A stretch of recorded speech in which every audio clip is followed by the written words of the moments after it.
저는 여러분들이 다른 데 이렇게 이사를 가시든지 할 때에 꼭 교회를 선택하실 때 될 수 있으면 그 교파에 대해서 감리교회를 다니신 분들은 감리교회를 찾지만 굳이 감리교회가 아니더라도 여러분 영적으로 맞는 교회를 택하셔야 되는데, 제가 여러분에게 늘 당부드리는 것은 성경을 자꾸 육신적으로만, 세상 물질로만 거기다 갖다가 이렇게 연결시키는 교회는 정말 빨리 나오셔야 됩니다. 그런 곳은 왜 나오셔야 되냐면 절대로 신앙이 크질 않습니다. 거기는 육신적인 교회들은 뭐가 크냐면 거기서 자아만 커요. 자아. 그래서 이 썩을 놈의 자아가, 이 자기를 부인해야 될 자아가 자꾸 자라요. 그래서 육신적 세상 축복으로 계속 밀어주는 교회들은 영적으로 자라질 않아요. 신앙은 영적 사건 아닙니까?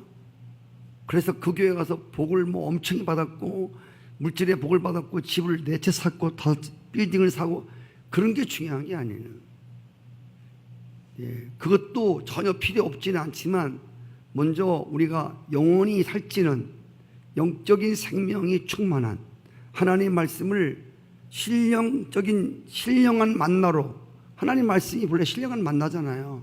너희가 떡으로만 살 것이 아니라 하나님의 입에서 나오는 신령한 말씀으로 내 영혼이 잘 되기를 원한다는 게 성경의 핵심 아닙니까? 그래서 아무리 큰 교회라도 1000만 명이 모이고 1억만 명이 모이더라도, 군대같이 모여도 그냥 세상적인 축복만 때려주는 교회는 빨리 도망가셔야 됩니다. 여러분, 이것은 여러분이 기억하셔도 좋고 안 하셔도 좋은데 빨리 도망가십시오. 그래야 여러분 삽니다. 할렐루야. 이것은 제가 여러분에게 드리는 마지막 부탁일 수도 있습니다. 다른 교회로 갈 수도 있는데 절대로 하지 마십시오. 특별히 여러분들을 맞춰준, 여러분 육신의 비율을 맞춰주는 교회는 빨리 도망가십시오. 거기는 여러분 그냥 죽는 데입니다. 할렐루야. 여러분들 육신적인 비율을 맞춰주고 감정 맞춰주고 그런 교회들을 거기 있으면 죽습니다. 자, 오늘 말씀은 여러분에게 너무도 잘 아는 말씀입니다. 오병이어 역사입니다.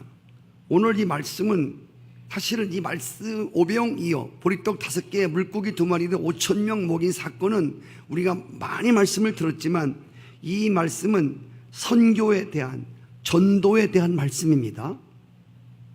본래 선교라고 하는 말은 보내심을 받았다는 뜻입니다. 하나님으로부터 세상을 구원하라고 하는 명령을 받고 최초로 하나님으로부터 보내심을 받은 선교사는 예수 그리스도입니다. 최초의 보내심을 받은 선교사는 예수 그리스도이다. 그 최초로 보내심을 받은 예수 그리스도께서 이 땅에 오셔서 12 제자와 함께 3년을 훈련하시면서 그들에게 성령을 한량없이 부어주시고, 이 12 제자에게 떨어진 예수님의 마지막 명령이 뭐냐면 보내심을 받는 것입니다. 그래서 마태복음 28장, 그러므로 너희는 가서, 보내는 겁니다. 가라. 보내심을 받는 모든 민족으로 제자를 삼아 아버지와 성령의 이름으로 세례를 주고 내가 너에게 분부한 것을 가르쳐 지키게 하라. 아멘. 보내심이란 뜻을 아는 사람만이 다른 사람을 보낼 수 있습니다. 오늘 오병이어 기적의 의미는 배고픈 세상에, 굶주린 세상 사람들에게 예수 그리스도가 생명의 떡이심을 나타내는 것이다. 오늘 보리떡 5개 물고기 2마리의 사건은 이 주제가 뭐냐면 나는 생명의 떡이다. 나는 하늘로서 내려온 떡이다. 아멘. 이거를 말해주고 있는 거예요. 똑같은 말씀이 요한복음 6장에 나오잖아요. 쭉 이 사건 뒤에 이 사건이 무슨 뜻인가를 쭉 보세요. 성경은 제가 그랬지요. 성경은 그 한 구절을 딱 떼면 안 되는 거예요. 성경은 반드시 그 구절이 말하는 내용들이 뒤에 나와 있다니까.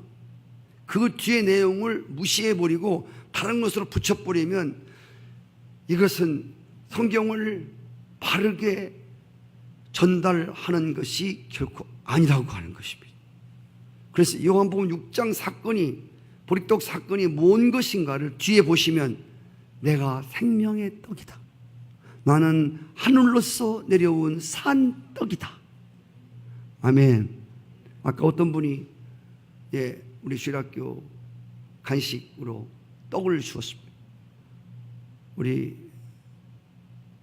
박영주 권사님이 어디 가시면서 떡을 하나 주고 갔습니다. 이것은 예수님이 육신을 살리는, 예수님은 육신을 무시하지 않습니다.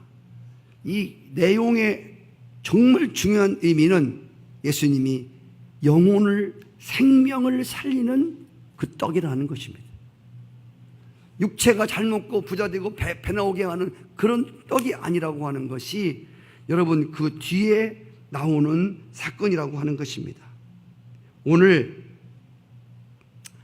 동시에 이 오병이어 사건은 생명의 떡을 취한 자들이 세상에 제공해야 하는 육신의 떡이 아닌 영적 생명의 떡을 줘야 함을 의미하는 것입니다. 제가 기독교인으로서 기독교의 위험성이 뭐냐면, 왜 지금 기독교가 이렇게, 한국의 기독교가 쇠퇴하고 있냐면, 왜 지금 세상 속의 기독교가 자꾸 이렇게 쇠퇴하고 있냐면, 기독교 하나님의 신앙을, 영적인 일을 로마서 8장에 보면 육신은 하나님과 원수가 되고 하나님을 기쁘게 하지 못하고 육신적인 것들은 하나님의 법에 굴복지 않는다고 그랬습니다. 그런데 하나님의 말씀, 영적인 것은 영적인 것이라야 성경에 보시면 하나님을 기쁘게 할 수 있다고 그랬어요. 영적인 사건을 아까 말씀드린 대로 육신의 일로 둔갑시켜서 하나님의 복음을 싸구려 복음으로, 세상 복음으로 변질시킬 때에 기독교는 쇠퇴할 수밖에 없다고 하는 것입니다. 기독교가 세상화되어 버리면, 여러분 세상적인 축복은 기독교 말고도 모든 종교들이 다 추구하는 겁니다. 네?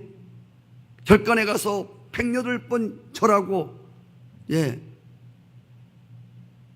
3번 절하고, 여러분 한번, 3보 1배라고 그래서 3번 걷고 1번 절하고, 이거 라사로 가는 길, 제가 오늘 여러분 목회자 이야기 써놓았지 않습니까? 그들은 그런 고행과 수행을 하면 자기 자신들의 신들이 복을 준다고 믿는 거예요. 이 땅의 모든 종교들은 다 세상 복을 받기 위한 것이에요. 세상, 물질, 육체. 기독교는 세상, 육체, 복을 전혀 무시하는 종교가 아닙니다. 그러나 세상 축복과 세상 물질, 이것이 제일 앞장설 때 다른 종교와 똑같이, 마치 기독교가 그것을, 예수님이 밥 못 먹는 사람 밥이나 먹이고 집 없는 사람 집이나 주고, 직장 생활이나 좋은 직장 생활하게 해주고, 그렇게 오신 거라고 생각한다면, 이런 정치적인 메시아, 이런 물질적인 메시아로 여긴다면 그거는 기독교 종교가 아니라는 것입니다. 그래서 예수님 제자들이 물었습니다. 주님, 예루살렘 회복이 있답니까? 예루살렘 회복이 뭡니까? 정치적인 회복. 빨리 우리가 좀 로마에서 자유 얻어서 좀 우리도 좀 잘 먹고 잘 사는 나라 아닙니까? 그래서 정치적인 회복, 물질적인 회복, 세상적인 회복, 이런 것들에게만 봤을 때 주님이, 야, 그런 회복은 너들 알 바 아니야. 오직 성령을 받아. 할렐루야. 그리고 성령이 임하면 권능을 받고 사마리아 땅끝까지 이 생명의 떡을 전해주는, 할렐루야. 주님이 그걸 말씀하셨잖아요. 네.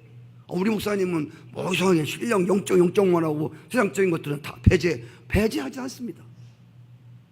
제가 말하는 것은 내 영혼이 잘됨 가치가 항상 앞에 있어야 된다는 말을 하는 겁니다.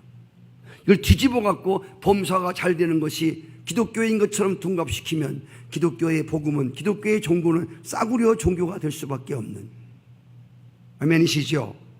기독교는 쇠퇴할 수밖에 없이 간단 말이에요. 오늘날 교회에서 웬만한 교회, 여러분 텔레비전 들어보십시오. 다 축복, 축복, 축복, 축복, 세상 축복, 세상 축복.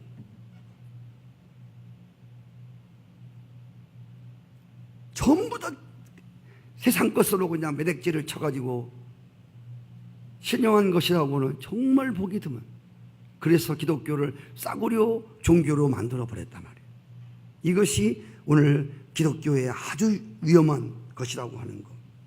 자, 오늘 오병이어 말씀도 예수님이 배고픈 사람들에게 육신의 떡만 주시러 오신 분으로 이야기한다면 이 말씀을 정말 오해하고 있다고 하는 거. 진짜 말씀을 모른다는 거예요.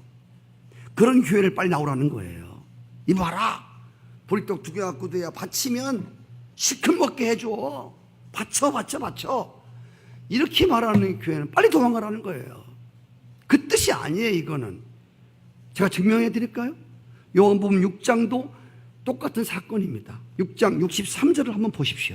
시작. 살리는 것은 영이다, 육은 무익하니라.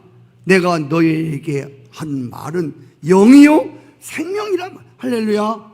이게 보리떡 5개하고 물고기 3개하고 기적을 베푸신 다음에 사람들이 또 떡 먹으러 우르르 왔을 때 예수님이 하신 말씀이에요. 김새는 말이죠, 어제 떡 시큰 먹이더니 오늘도 떡 시큰 먹으러, 이야, 예수께 가면 떡 배부른데, 집산데, 부자된데 우르르 왔어. 새카맣게 더 왔습니다. 전도해갖고 더 많이 왔어요. 제가 늘 드리는 말씀은, 그렇다면 예수님이 그들 영혼 오기가 얼마나 힘드니, 떡 먹으러 왔든 밥 먹으러 왔든 밥이나 먹이고 잘해서 거기다 텐트 하나 치면 큰 교회 하나 되지 않습니까? 근데 저렇게 김새는 말씀을 타겠고, 야, 너들 또 떡 먹으러 왔어? 내가 너들 떡 먹이러 온 사람이 아니야. 육신은 무익한 거야. 내가 영을 살리러, 할렐루야, 내가 영을 살리러 왔단 말이야. 영을. 난 산떡이고, 너들 만나가 너들 조상들이 먹고 죽은 떡, 그런 떡이 아니야. 나를 먹으면 영원히 사는 떡을 주러 왔어. 아멘이시죠? 그걸 깨닫게 해준 겁니다. 저게 아주 중요한 말씀입니다. 그렇다고 해서 주님이 육신 덩어리는 아무것도 아니냐? 그게 육신은 죄악이냐? 누구 말대로 영은 깨끗하고 영은 선이고 육은 악이냐? 그런 뜻이 아니야. 전 그렇게 말하지 않아요. 중요한 것은 영이 살지 않고, 영의 영생의 생명이 오지 않고, 아무리 배불리 먹고 아무리 집이 크고 자동차가 크고 돈이 많아도 그건 멸망할 수밖에 없는, 오늘 새벽의 말씀같이 그런 권력과 그런 권세와 그런 왕의 자리와 그 모든 것들은 다 하나님이 어느 날 갑자기 다 빼앗아 버려서 하나님의 심판에 이르게 할 수밖에 없는 이런 것들이라고 하는 것입니다. 성교 순례를 가서 보면, 제가 주일날 오후에 말씀드리는 그 예수님이 일하셨던 그 지역 있지요. 팔복산, 마음이 청결한 자는 복이 있나니 8가지의 복을 말씀하신 분, 팔복산이라고 그래요. 거기도 교회가 있어요. 그 지난번에는 가버나움에 대해서 말씀을 드렸어요. 베드로 집 있는 곳, 거기 회당 자리도 있고, 그리고 오늘 오병이어 기적을 베푼 곳은요, 그 옆에 바로 있는, 거의 붙어 있어요. 걸어서 가도 한 10분이면 다 갈 수 있는데요. 이게 팔복산하고 가버나움하고 오늘 오병이어 역사를 일으키신 곳은 거기에 10분이면 다 갈 수 있는 거리예요. 그 오병이어 기적을 베푼 그곳에 가면 그렇게 넓은 그 빈들인데, 거기에 오병이어 예수님의 기적의 그 기념 교회당이 있습니다. 그리고 그 교회당 그 가운데에 보면 모자이크로, 제가 거기 갔을 때 그 저희 방에 걸려 있는데 보리떡 2개하고 물고기 새끼 2마리하고 이렇게 떡이 이렇게 그려 있는 모자이크가 그 지금 오병이어 역사를 일으킨 바로 그 기념 교회당 아래에 모자이크로 되어 있습니다. 거기 가면 그렇게 조그마한 접시를, 이렇게 벽에 붙인 접시들을 이제 3불인가요? 이렇게 팔고 있습니다. 여러분, 오늘 말씀은 오병이어 기적을 일으키기 전에 오늘 말씀은 이렇게 본문이 시작이 됩니다. 예수께서 나오사 큰 무리를 보시고 불쌍히 여기사 그 중에 있는 병자들을 고쳐주었다. 여기서 큰 무리를 보시고 불쌍히 여기는 것, 불쌍히. 오병이어 기적은 빈들에 있는 큰 무리를 주님이 보시고 불쌍히 여기는 일로부터 시작이 된다는 겁니다. 여기 불쌍히 여겼다고 하는 헬라의 원문을 보면 해석해드리면 이런 뜻입니다. 다른 이의 고통을 자기의 고통으로 여긴다. 이게 불쌍히 여긴다고 하는 원문의 해석입니다. 다른 사람의 고통이 내 고통으로 다가오는 것, 이것이 하나님의 기적을 일으키는 아주 중요한 동기 여부가 된다는 것입니다. 그렇습니다. 오늘 우리 그리스도인들이 선교하고 전도하는 동기는 이웃을 불쌍히 여기는 데서부터 시작이 되어야 된다는 것입니다. 기독교 선교와 전도가 불쌍히 여기는, 이 국률이 여기는 사랑의 동기가 아닌 다른 것으로 대체될 때에 우리가 우리의 전도가 이웃을 섬기는 행위가 아니라 오히려 이웃을 지배하는 도구가 될 수 있다고 하는 것입니다. 우리보다 상황적으로 어려운 이웃을 대상으로 전도하거나 선교할 때 항상 조심해야 합니다. 이웃을 돕고 섬기며 전도할 때에 우리는 불쌍히 여기는 자세를 가져야 한다고 하는 것, 겸손하게 자신을 낮추어서 섬겨야 합니다. 사도 바울이 고린도 교회에게 편지하면서 이렇게 말했습니다. 복음을 전하는 동기에 대해서 그리스도의 사랑이 우리를 강권한다고 했습니다. 그리스도의 사랑이 여러분을 강권함으로 우리가 복음을 전한다고 했습니다. 고린도전서 13장 3절에는 모든 것을 구제하고 내 몸을 불사르게 내어줄지라도 사랑이 없으면 아무것도 아니다. 그래서 우리는 봉사하고 전도하면서 나보다 어려운 자들을 봉사하고 섬기며 전도할 때 눈치를 잘 보셔야 돼. 그들의 자존심을 구겨서는 절대로 안 됩니다. 바울은 그래서 사랑은 오래 참고 온유하고 무례히 행치 아니하고 자랑하지 아니하고 끄들먹대지 아니한다고 했습니다. 여러분, 이렇게 2만 명 가까운 무리가 예수님의 말씀을 듣고 치유를 받는 동안 말씀을 들으면서 해가 뉘엿뉘엿 기울어지기 시작합니다. 그러자 제자들이 이제 걱정하기를 시작합니다. 무슨 걱정이죠? 이 사람들이 아침부터 지금까지 점심도 안 먹고 저렇게 주님의 말씀을 듣고 있는데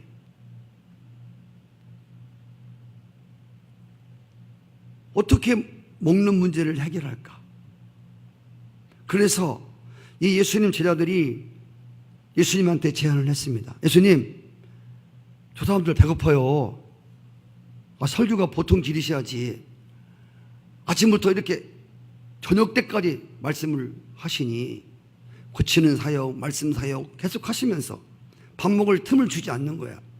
그러니까 뭐라고 제안하냐면, 예수님, 이 사람들 마을로 보내서 저녁 식사 겸 식사 각자 해결하고 다시 오게 하자고 하는 제안을 했지 않습니까?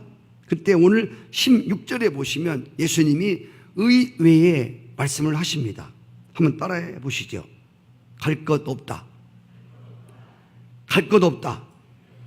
너희가 먹을 것을 주라. 갈 것 없다. 너희가 먹을 걸 주라는 겁니다. 요한복음 6장 7절에 보시면 이때 머리가 좋은 빌립이 주님, 사람이 몇 명인데요, 각 사람으로 조금씩 받게 해도 200데나리온 떡이 부족합니다. 200데나리온은요 장정이 한 푼도 안 쓰고 7개월 동안 뼈 빠지게 일한 대가의 지불입니다.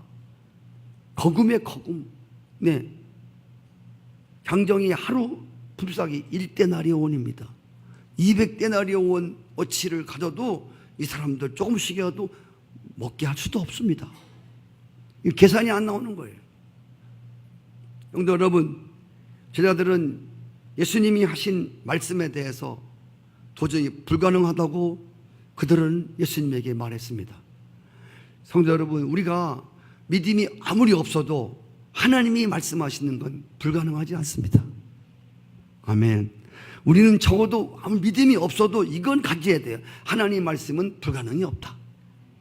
하나님이 하시면 불가능한 일이라고는 있을 수 없다는 거예요. 우리가 아무리 믿음이 없고 신앙이 없어도 이거 한 가지만 우리 고백해야 돼요.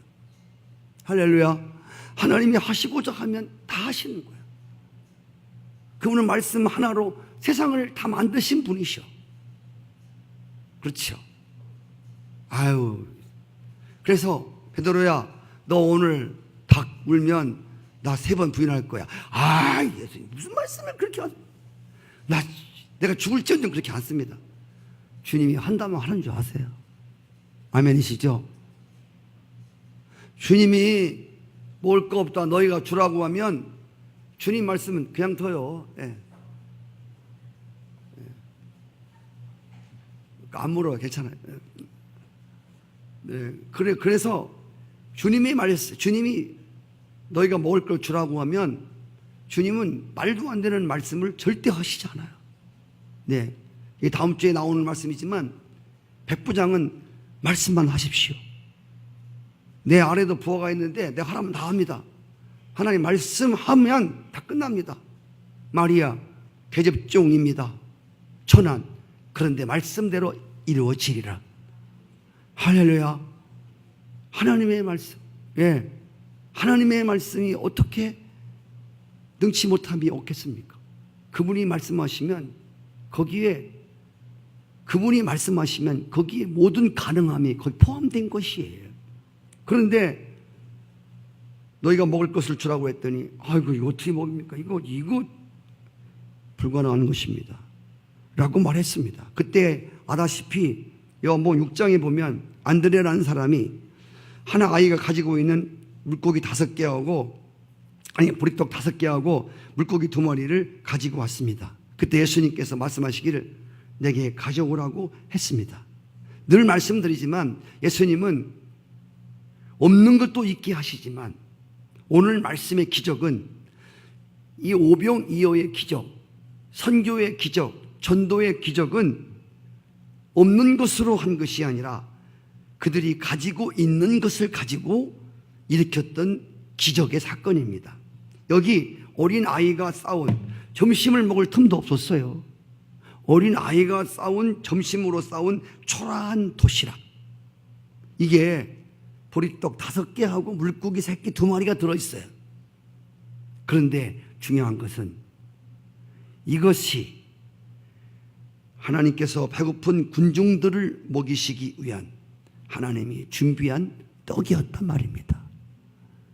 초라한 아이가 준비한 점심밥, 이것이 이 2만 명이나 되는 무리를 먹일 수 있는 하나님이 준비한 기적의 도구였단 말입니다.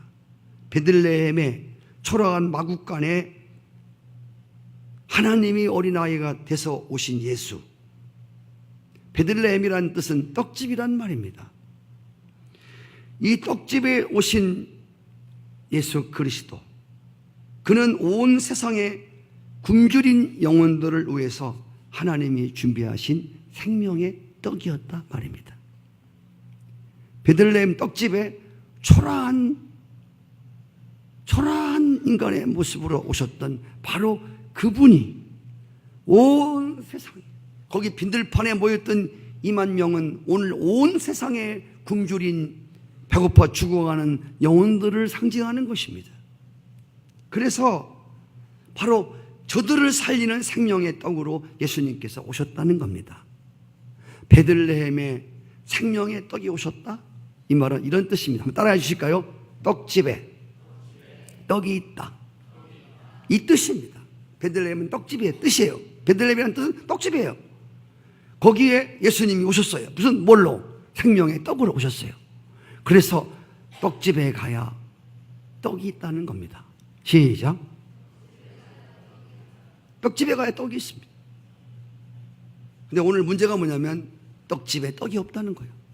붕어빵에 붕어가 없듯이, 새우깡에 새우가 없듯이, 떡집에 아까 말씀드린, 저는 우리 교회만 잘났고 나만 잘났고 다른 교회는 다 나쁘다는 얘기가 아니에요. 아까 말씀드린 대로 기독교가 급속도로 쇠퇴해가고 있는 것은 생명의 떡 이야기를 하지 않고 육신의 떡 이야기를 하기 때문에, 이 때문에 기독교가 이처럼 쇠락해가고 있다고 하는 사실을 말해주고 있는 것입니다. 여러분들 교회 왜 나오셨습니까? 떡 먹으러 오셨습니까? 누가 그래야 돼? 교회 밥 맛있어. 맛있지요. 교회 밥. 네. 교회 밥도 줘요. 네, 점심도. 오늘 국수도 좀 맛있었습니다. 예. 국수 먹으러 오세요. 지금 여러분 못 먹어서 여러분 교회 국수 먹으러 오는 사람 어떻겠습니까? 누가 여러분 집에서 못 잡숴서 교회에서 차려주는 밥 먹으러 오는 사람이 누가 있겠습니까? 그렇죠. 우리가 다른 것도 아니고 하나님의 집에 오는 것은, 이 떡집에 오는 것은 생명의 떡을 먹으러 오는 줄 믿습니다. 아멘. 기적은이라고 하는 것은, 기적은 요행을 바라는 사람들에게 오는 것이 아니라는 것입니다. 우리가 할 수 있는 최선을 하나님 앞에 다할 때 거기에서 일어나는 것이 기적이라고 하는 것입니다. 내가 할 수 있는 것이 무엇인가? 교회의 기적도 마찬가지입니다. 교회의 기적도 우연히 세월이 지나가면 요행수로 교회가 부흥하는 것이 아닙니다. 내가 하나님 나라, 이 교회의 부흥을 위해서 무엇을 할 수 있을까? 그것이 큰 것이 아니더라도 작은 일 하나라도, 보리개떡 5개 같은 별 볼 일 없는 일이라도, 네? 물고기 새끼 2마리 같은, 별 볼 일 없는 하나의, 여러분 최선의 봉사를 쏟고 헌신을 하면 하나님이 그것을 통해서 거기에 하나님의 기적을 일으키게 된다는 것입니다. 오늘 주님이 묻는 말씀은 이겁니다. 너희에게 아직 남은 오병이어는 뭐냐? 꼭 보리떡이 아니더라도, 물고기 새끼가 아니더라도 너에게 있는, 아직 남아있는 오병이어는 무엇이냐라고 묻습니다. 자, 오늘 보리떡 5개와 물고기 2마리로 먹고 남은 기적이 20절에 기록되어 있습니다. 먹고 남은 조각을 거두니까 12바구니에 차게 되었다는 것입니다. 잘 보십시오. 그 많은 사람이 다 먹고 12바구니에 찼다고 기록되어 있습니다. 그리고 주님은 먹고 남은 걸 다 거두라고 했습니다. 왜 주님이 거두라 했을까요? 음식을 거두게 하신 이유가 뭡니까? 어쩌면 아직도 굶주리고 있는 많은 사람들을 위해서 남은 것을 뭐라고 하신지 모르겠습니다. 그들은 남은 음식을 거두면서 자꾸만 생각 속에 조금 전에 주님이 하신 말씀이 떠올랐을 것입니다. 너희가 먹을 걸 주어라. 너희가 먹을 것을 주어라. 갈 것 없다. 너희가 먹을 걸 주어라. 너희가 먹을 것을 주어라. 여러분, 마태복음 15장에서도요 비슷한 기적 하나가 나옵니다. 이거는 보리떡 7개하고 물고기 2마리로 4,000명을 먹이고 7 광주리가 남은 사건입니다. 어떤 자유주의 신학자는 이걸 가지고 성경이 오병이어 사건을 또 뻥튀겨 갖고 잘못되게 쓴 글이라고 말하는데, 여러분 이 두 사건은요 전혀 다른 사건입니다. 떡 7개입니다. 그리고 남은 조각, 남은 것도 여러분 7 광주리입니다. 바구니가 아니라 광주리. 제가 오늘 시간이 없는데 바구니하고 광주리는 차이가 굉장히 큽니다. 바구니는 크지 않은 걸 말하는, 광주리는 좀 큰 광주리를 말하는. 예를 들면 바울이 복음을 전하다가 사람들이 죽이려고 그러니까 광주리를 타고 내려왔다고 써 있지 않습니까? 이 광주리는 굉장히 큰 걸 말합니다. 자, 그래서 여기 오병이어 12바구니 거둔 거는 12지파, 다시 말하면 유대인들에게 먹을 양식을 의미하는 것이고, 여기 7 광주리에 차고 넘친 것은 그 당시 소아시아 7교회, 거기는 이방 땅입니다. 이방인들이 먹을 양식 떡이라고 해석하는 그런 주석학자도 있습니다. 저는 그 말에 충분히 동의를 보냅니다. 그래서 이거를 남은 건 거두어서 너희가 아직도 먹지 못하고 굶주린 영혼들에게 이 떡을 나눠 주라는 뜻입니다. 제 방에다가 귤 한 봉지를 사왔어요. 제가 5,000원을 주워 왔는데 혼자 먹기도 그렇고 그래서 한 주간을 넘겼어요. 그래서 몰라가 봤더니 다 곰팡이가 실었어요. 2개만 멀쩡하고. 그래서 그걸 2개를 멀쩡한 걸 꺼내놓으면서 내 마음에 이런 생각이 들었어요. 지 안 먹으려면 너미나 주지. 그걸 거기다 두고서 열 몇 개가 다 썩어 다 곰팡이가 피어서 먹을 수가 없어. 그래요. 여러분 혹시 냉장고에는 그렇게 오래 두어서 썩는 게 없습니까? 이거 너희가 먹을 걸 주라. 내가 안 먹으려면 다른 사람도 먹을 걸 주면 그 사람이 먹을 텐데. 주님께서 우리 교회와 여러분 성도들에게 육신적인 것은 물론이지만 지금은 먹고 남는 시대 아닙니까? 어떤 집에 가도요, 뒤져보면 돌아다니는 거 먹을 거 있습니다. 어떤 집에 가도. 네. 우리 교회와 성도들에게 여러분이 먹고 남을 만한 육신적인 것들은 물론이지만 하나님의 생명의 양식을 우리에게 풍성하게 주었다고 하는 것입니다. 주님은 오늘 우리에게 이 풍성한 생명의 떡을 굶주린 세상에게 나누어 주기를 원하는 거예요. 너희가 먹을 것을 주어라. 네. 그래서 먹고 남은 광주리를 거둔 것들을 아직도 굶주린 영혼들에게, 너도 굶주렸을 때 주님이 너에게 생명의 떡을 주지 않았느냐? 너에게 이 풍성하고 남아 돌아가는 이 떡을 다른 사람들에게 전달해 주는 사람이 되라고 하는 것입니다. 예수님 시대에 갈릴리 바다가 보이는 그 광야에 굶주린 수많은 영혼들이 몰려온 것처럼 지금 우리가 살고 있는 세상에도 예수님의 생명의 떡을 먹지 못해서 굶주린 영혼들이 숱하게 많습니다. 아직도 생명의 떡에 굶주리고 있는 그들이 있는 한은 오늘 우리들의 전도의 선교의 사명과 책임은 아직 끝나지 않았다고 하는 것입니다. 오늘 주님께서 이 말씀을 통해서 우리에게 제시하는 것은 누가 광주리의 떡을 나누어 줄 것인가? 마지막 시대 때 하나님께서 여러분의 심령의 광주리에 생명의 떡이 너무 풍성합니다. 지금은 마음만 열고 교회만 나오면 생명의 떡으로 풍성한 때입니다. 누가 이 광주리에 거둔 떡을 나누어 줄 것인가? 누가 갈래? 할렐루야. 이 어린아이가 갖고 있는 이 작은 이것을 가지고 예수님이 축사하시고 나누어서 많은 생명들이 산 것처럼 오늘 하나님이 여러분에게 나누어 주신 여러분의 심령의 광주리에 담긴 이 떡을 누구에게 나눠줄 것인가?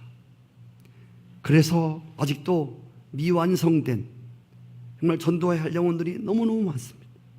네, 제가 우리 전도 보고서를 받았습니다. 약국에서는 대봉 한 박스와 쌍화탕 100개를 주시면서 전도를 사용하라고 주셨습니다. 그런 보고도 올라오고요. 약국, 푸른 약국. 네. 그리고 또 어떤 분은 닭강정집은 항상 수요일만 되면 전도대원들 닭강정을 주시려고 아주 준비해 놓고 기다리는 분도 계시고. 네. 물론 육신의 떡인 김밥을 전달하지만 우리의 생명은 김밥 전달하는 것이 아니라 그들의 생명을 구원하는 일입니다. 할렐루야. 그 김밥은 그냥 하나에게 미끼에 불과한 것이지 그 안에 진짜 영혼을 낚는 그 안에 낚시가 있다 그 말이에요. 우리의 목적은 낚시 없는 김밥은, 낚시 없는 갈비는 아무 소용없는 거예요. 그 안에 정말 그들의 영혼을 하나님께로 이끌어오는 그것이 우리의 목적이라고 하는 것. 오늘 또 여러분들 풍성한 생명의 떡을 누리면서 이 떡을 나누어 주는, 여러분이 광주리에 차고 넘치는 떡을 그렇게 베풀어 주는 여러분 삶이 되시기를 바랍니다. 그러면 우리도 성경에 나오는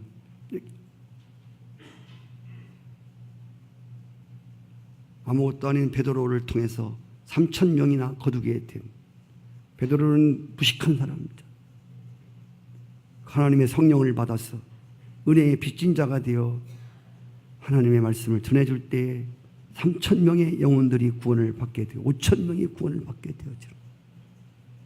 혹시 누가 압니까? 여러분이 전하는 복음을 통해서 수많은 생명들이 돌아오게 될지를, 그렇게 되기를 축복합니다.